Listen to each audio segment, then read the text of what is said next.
Energy as pathogen, a novel framework to describe firearm injury events. Firearm injury, both intentional and unintentional, creates a significant public health burden in the United States. Framing firearm injury as a biopsychosocial disease driven by pathogen facilitates a better understanding of how the interaction between firearm and human can be so harmful. An effective public health effort to combat a pathogen must include a detailed description of how that particular pathogen affects the health of the individual and the population at large, including the specific vectors of the pathogen, environmental conditions favorable to propagation, and its particular level of virulence and pathogenicity. In describing firearm injury as a disease, we mean that, at its most fundamental level, the pathogenic interaction in every firearm injury event is between the kinetic energy imparted by the bullet, the physical agent, and the host tissue. This energy forms the basis for a new method to conceptualize and quantify every firearm injury event. The amount of kinetic energy imparted and the degree of pathogenicity is determined by the characteristics and quantity of the pathogen itself, the bullet. What does it mean to frame firearm injury in terms of energy-tissue interactions? Radiation safety provides a perfect paradigm that quantifies the inputs and impacts of different forms of radiation exposure and implements specific, measurable regulations in response. This led us to the development of 4 novel variables to measure firearm injury.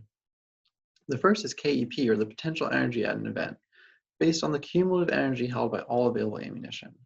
The second, KER, is the energy released at an event and is the energy of all rounds discharged.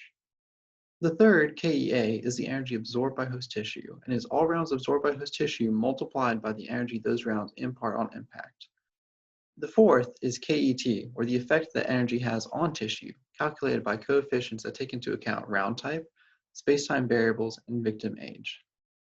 Taken together, these variables provide a novel framework for describing firearm injury events. What do they mean in practice, though? Take an incidental discharge without injury. While a traditional metric like case fatality would not quantify this event, our framework allows us to calculate that for a 9mm round in question, there's 5,420 joules available, although none were released. Alternatively, in a homicide or mass shooting, our variables allow us to calculate approximately how much energy was imparted by the round and what that modified in terms of energy transfer to host tissue. What does this look like in action? Standardized data collection from firearm injury events and near misses that can evaluate the impact of different policies and programming. Improved ability to quantify firearm injury events for public health programming. Informing policy creation with data, and finally moving firearm injury discussions and public health discourse beyond the rhetoric to quantifiable metrics. Thank you.